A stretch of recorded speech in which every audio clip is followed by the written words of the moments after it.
पहला कदम के इस खास एपिसोड में आप सबका स्वागत है। हम हैं जमुना लाल बजाज इंस्टीट्यूट में और यहां पे हमारे साथ हैं सैकड़ों स्टूडेंट्स मैनेजमेंट के जो आज पहला कदम में हिस्सा लेंगे। जैसे आपको मालूम है, पिछले 12 एपिसोड्स में हमने एक पाठशाला की है स्टॉक मार्केट में निवेश के बारे में, जो सबसे फर्स्ट स्टेप होता है या पहला कदम जिसे हम कहते हैं स्टॉक मार्केट में, उसमें किस तरह से निवेश करें। आने वाले हफ्तों में हम कॉलेजेस के कैंपसेस में जाएंगे, जहां पे हम बात करेंगे हमारे इस देश के सबसे होनहार स्टूडेंट्स से जो चाहते हैं कि अपने पैसों को अच्छी तरह से निवेश करें। आप सबका बहुत बहुत धन्यवाद आज आने के लिए। आपको सबसे पहले मैं इंट्रोड्यूस कराना चाहता हूं हमारे आज के दो जो गेस्ट हैं, Chitra Ramakrishnan, deputy managing director national stock exchange, और Sudeep Bandopadhyay, chief executive officer and director at Reliance Money. इनसे बातचीत करने से पहले मैं आप सबको 2 या 3 चीजें बताना चाहता हूं कि हम क्यों ये इनिशिएटिव कर रहे हैं। जहां तक मेरी अंडरस्टैंडिंग है, मैं इस पूरे इक्विटी मार्केट को इस तरह से देखता हूं कि आप लोग मैनेजमेंट के स्टूडेंट्स हैं, आप सबने काफी रिसर्च किया होगा, लेकिन आज भी केवल 6%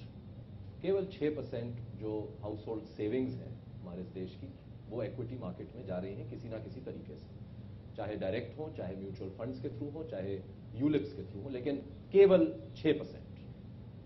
डेवलप मार्केट में अगर आप देखें तो ये नंबर 50-60% तक भी पहुंच जाता है।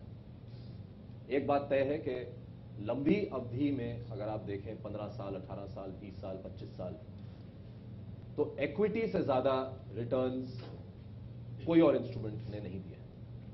तो ये एक फैक्ट है। दूसरा फैक्ट ये है कि अगर आप जितनी लंबी अवधि के लिए निवेश करते हैं, उतना ही आपका जो रिस्क है of losing all your money, losing all your wealth, वो उतना ही कम हो जाता है। तो ये बात मुझे चिंतित करती है कि क्या कारण है कि जब एक ऐसा इंस्ट्रूमेंट है, जब एक ऐसा जरिया है पैसे बिल्ड करने का, तो क्यों हमारे देश में केवल 6% का ये आंकड़ा है। लेकिन जो पॉजिटिव साइड है वो ये है कि पिछले 8 या 10 सालों में जिस तरह से एक डेमोक्रेटाइजेशन हुआ है मार्केट का, जब से नेशनल स्टॉक एक्सचेंज देश के हर कोने में पहुंचा है, वही ट्रेडिंग स्क्रीन आज बिहार के एक गांव में वही है, बॉम्बे में भी वही है। तो एक तरह से एक डेमोक्रेटाइजेशन हुआ है। जब डिमटेरियलाइजेशन हुआ तो एक और डेमोक्रेटाइजेशन हुआ कि आप कहीं भी हो, एक बुक एंट्री आपका शेयर है। तो इससे जो बैरियर्स हैं, जो पहले इक्विटी मार्केट थी बॉम्बे सेंट्रिक या कुछ हद तक दिल्ली सेंट्रिक, वो अब बदल गई है। अब कम से कम अपॉर्चुनिटी है हर निवेशक को इस देश के किसी भी कोने में स्टॉक मार्केट में पार्टिसिपेट करने। जब आप लोग काम करेंगे, आगे जाके अच्छे ओहदों में जाएंगे, तो आप एक इन्फ्लुएंस मेकर्स होंगे इस सोसाइटी के। और मैं समझता हूं कि आज का जो हमारा इंटरैक्शन है वो आपको कुछ हद तक हेल्प करेगा समझने में कि क्यों जरूरी है कुछ अपना हिस्सा इक्विटी मार्केट में निवेश करने के लिए, अगर हमें अपने वेल्थ को बिल्ड करना है। सबसे पहले मैं रिक्वेस्ट करूंगा चित्रा जी से कि कुछ हमें आउटलाइन दें, क्योंकि ये शुरुआत से, इनको मैं कम से कम आज 14 साल हो गए मुझे जानते हुए, और जब से इंसेप्शन हुआ है मॉडर्न इंडियन स्टॉक मार्केट का, ये उससे इन्वॉल्व है। तो मैं चाहूंगा मैम कि आप कुछ हद तक एक आइडिया दे सकें स्टूडेंट्स को कि क्या एवोल्यूशन हुई है इस मार्केट की, और किस तरह से एक न्यू इन्वेस्टर को कॉन्फिडेंट होना चाहिए कि कम से कम जो मार्केट है वो सेफ है, सिक्योर है। If we talk of the ancient stock markets, India की तो सबसे पुरानी हिस्ट्री है स्टॉक एक्सचेंज की। But if I were to tell you 15 years ago, when all of you perhaps were in primary school, what the stock markets were like, it will be like something out of a fiction. It's something perhaps many of you may not be able to imagine. It's like telling you once upon a time you had to go to a public call office booth to make a call, or you could not send letters which could reach within the day. So it's like that. It's actually a culture shift or a paradigm shift that you have in the stock markets in this very brief period of 15 years. And that's why I said, within your lifespan, within your education span, you are witness to that sort of a change that the stock markets have gone through.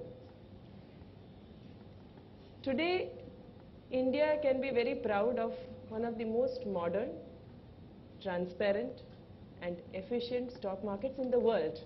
And I'm not exaggerating this when I say it.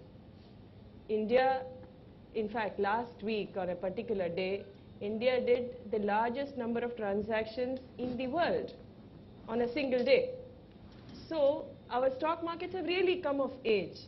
We are no longer apologetic and defensive about being an emerging economy or being on the horizon. From a stock market perspective, the reforms that have been taken over the last decade have truly transformed this market to what it is today. With these few words. सवाल जवाब का सिलसिला शुरू करते हैं. पहला सवाल. Before investing into an IPO, what are the parameters that should be looked into and how exactly it should be interpreted, like the PE ratio, EPS, etc.?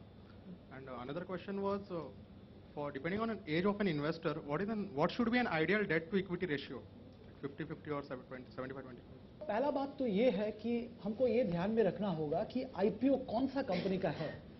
I think all of you are aware कि IPO दो तरह के company के हो सकते हैं. एक established company जो पहले लिस्टेड नहीं था वो कैपिटल मार्केट में आ सकता है फर्स्ट टाइम अपना इशू लेके. इन दैट केस आपका सवाल सही है. You need to examine the financial performance of that company. How you examine the financial performance? By finding out about the ratios, about the turnover, about the prospect and things like that.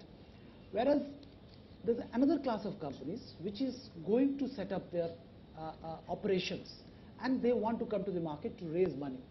In that case, you will not have the assistance of all these ratios because these ratios normally gives you an indication when there's a past performance. In that case, you don't have that. What you need to carefully look at is कि इसका prospect क्या है, कौन सा sector में ये निवेश करने के लिए जा रहा है, इसका कैपिटल स्ट्रक्चर कैसा है, प्रोमोटर्स का बैकग्राउंड क्या है. All these issues factors you need to consider before considering investing in an IPO. And above all this, ये तो आपका कंपनी का फंडामेंटल्स या कंपनी का प्रोस्पेक्ट आपने देख लिया.